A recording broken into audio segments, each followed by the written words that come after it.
I remember when my son was 5, explaining to his kindergarten class what his father did for a living. My daddy, he said, pretends to be people. Well, that's not bad, actually. That's about it. There have been quite a few of them.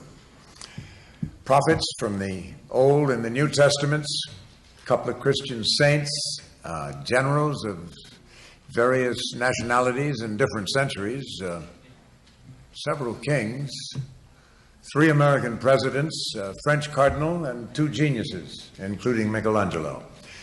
If you'd like me to work on this ceiling, I'll be glad to do my best.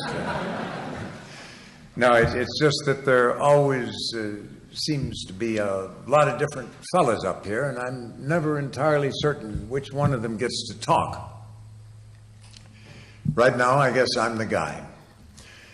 As I pondered our visit tonight, it struck me, if my Creator gave me the gift to connect you with the hearts and minds of those great men I mentioned, then I want to use that same gift now to reconnect you with your own sense of liberty, your own freedom of thought, your own compass for what is right.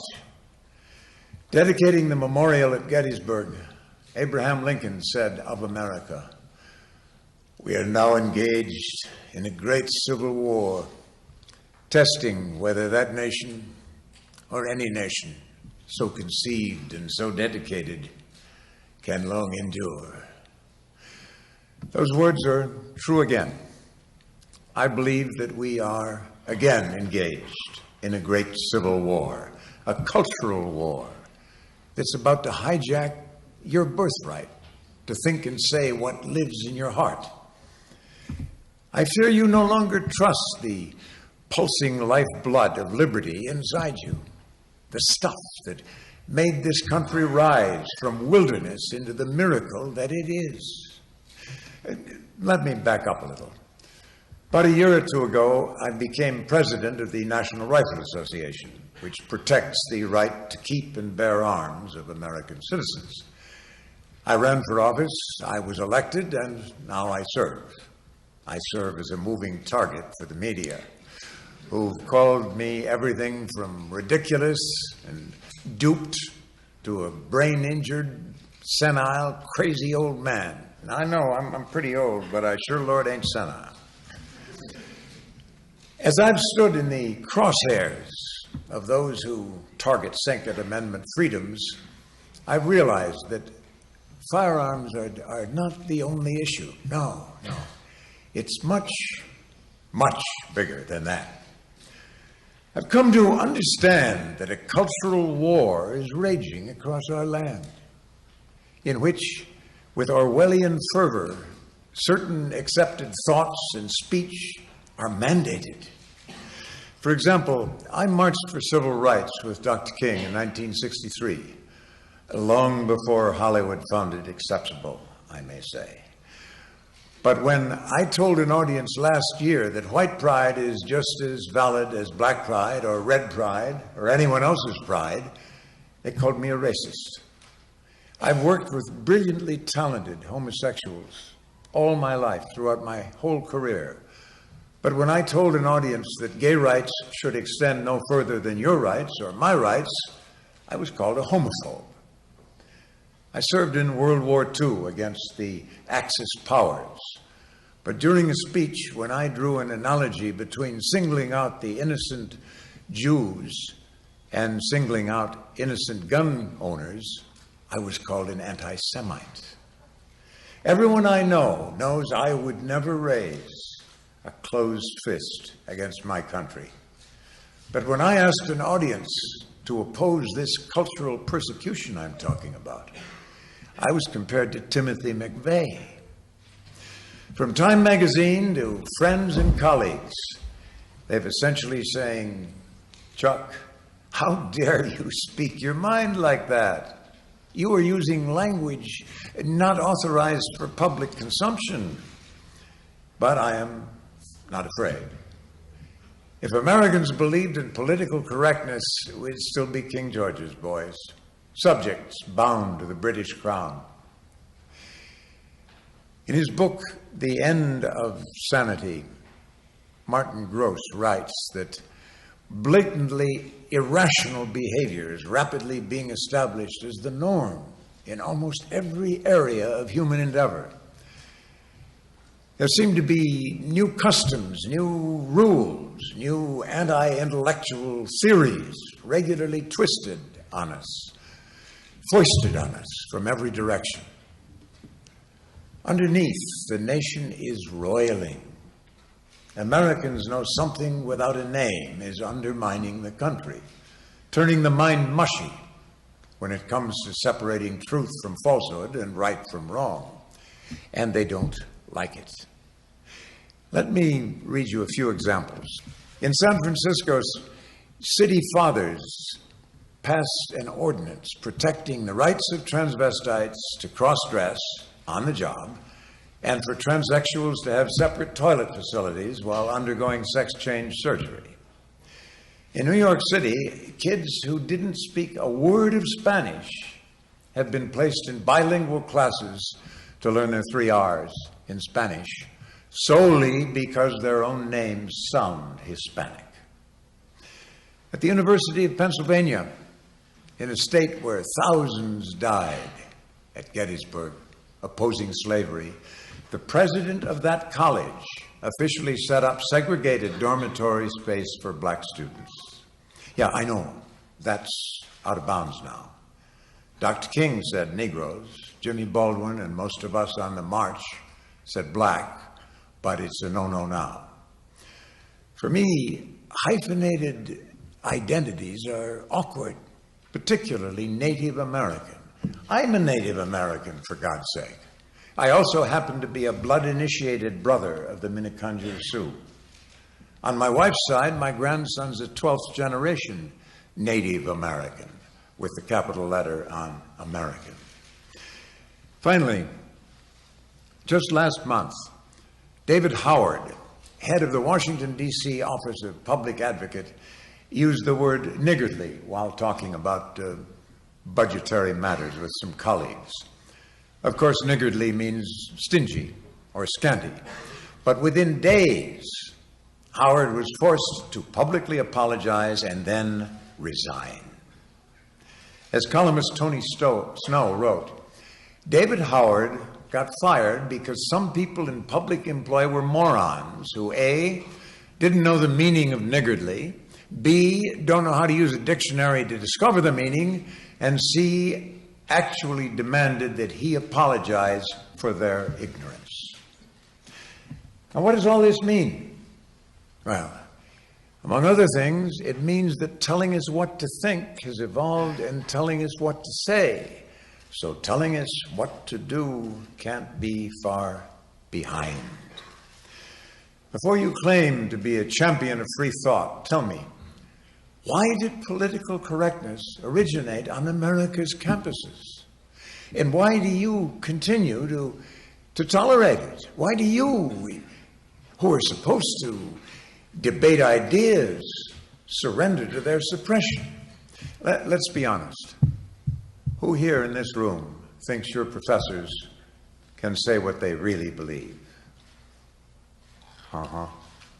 There's a few. There's a few. There's a few, yeah. Well, that scares me to death. It should scare you too, that the superstition of political correctness rules the halls of reason. You are the best and the brightest. You, here in this fertile cradle of American academia, here in the castle of learning on the Charles River. You were the cream. But I submit that you and your counterparts across the land are the most socially conformed and politically silenced generation since Concord Bridge. And as long as you validate that and abide it, you are, by your grandfather's standards, cowards. Here's another example. Right now, at more than one major university, Second Amendment scholars and researchers are being told to shut up about their findings or they'll lose their jobs. Why? Because their research findings would undermine big city mayors' pending lawsuits that seek to extort hundreds of millions of dollars from firearms manufacturers. Now, I don't care what you think about guns, but if you are not shocked at that, I am shocked at you. Who will guard the raw material of unfettered ideas, if not you? Democracy is dialogue. Who will defend the core values of academia if you, the supposed soldiers of free thought and expression, lay down your arms and plead, "Don't shoot me"? If you talk about race, it does not make you a racist. If you see distinctions between the genders, it does not make you sexist. If you think critically about a denomination, it does not make you anti-religion. If you accept but don't celebrate homosexuality, it does not make you a homophobe. Don't let America's universities continue to serve as incubators for this rampant epidemic of new McCarthyism. That's what it is, new McCarthyism. But what can you do? How can anyone prevail against such pervasive social subjugation? Well, the answer's been here all along. I learned it 36 years ago on the steps of the Lincoln Memorial in Washington, D.C., standing with Dr. Martin Luther King and 200,000 people. You simply disobey. Peaceably, yes. Respectfully, of course. Nonviolently, absolutely. But when told how to think or what to say or how to behave, we don't. We disobey. Social protocol that stifles and stigmatizes personal freedom. I learned the awesome power of disobedience from Dr. King, who learned it from Gandhi and Thoreau and Jesus and every other great man who led those in the right against those with the might. Disobedience is in our DNA. We feel innate kinship with that disobedient spirit that tossed tea into Boston Harbor. It sent Thoreau to jail. It refused to sit in the back of the bus. That protested a war in Vietnam. In that same spirit, I'm asking you to disavow cultural correctness with massive disobedience of rogue authority, social directives, and onerous laws that weaken personal freedom. But be careful, it hurts. Disobedience demands that you put yourself at risk. Dr. King stood in lots of balconies. You must be willing to be humiliated, to endure the modern-day equivalent of the police dogs in Montgomery and the water cannons at Selma. You must be willing to experience discomfort. Now, I'm not complaining, but my own decades of social activism have left their mark on me. Let me tell you a story. A few years ago, I heard about a rapper named Ice-T who was selling a CD called Cop Killer, celebrating the ambushing and murdering of police officers. It was being marketed by none other than Time Warner, the biggest entertainment conglomerate in the country, in the world. Police across the country were outraged, and rightfully so. At least one of them had been murdered. But Time Warner was stonewalling because the CD was a cash cow for them, and the media were tiptoeing around because the rapper was black. I heard Time Warner had a stockholders meeting scheduled in Beverly Hills. I owned some shares of Time Warner at the time, so I decided to attend the meeting. What I did was against the advice of my family and my colleagues. I asked for the floor. To a hushed room of 1,000 average American stockholders, I simply read the full lyrics of Cop Killer, every vicious, vulgar, instructional word. I got my 12-gauge sawed off. I got my headlights turned off. I'm about to bust some shots off. I'm about to dust some cops off. It got worse. A lot worse. Now, I won't read the rest of it to you. But trust me, the room was a sea of shocked, frozen, blanched faces. Time Warner executives squirmed in their chairs and stared at their shoes. They hated me for that. Then I delivered another volley of sick lyrics, brimming with racist filth, where Ice-T fantasizes about sodomizing the two 12-year-old nieces of Al and Tipper Gore. She pushed her butt against my... No. I won't do to you here what I did to them. Let's just say I left the room in a stunned silence. When I read the lyrics to the waiting press corps outside, one of them said, "We can't print that, you know." "I know," I said, "but Time Warner is still selling it."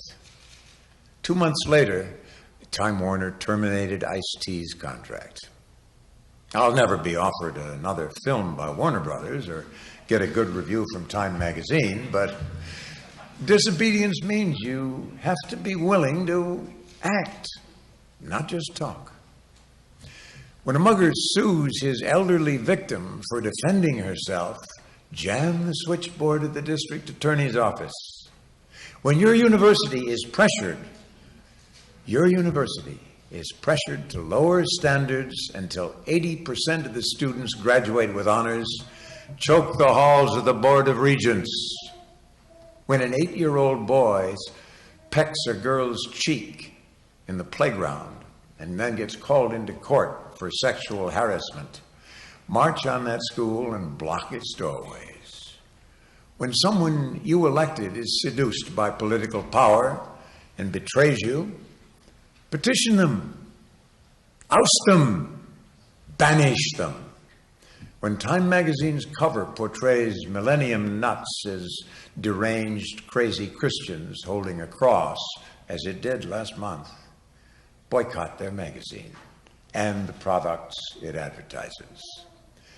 So that this nation may long endure, I urge you to follow in the hallowed footsteps of the great disobediences of history that freed exiles, founded religions, defeated tyrants, and yes, in the hands of an aroused rabble in arms and a few great men, by God's grace, built this country. If Dr. King were here, I think he would agree. I thank you.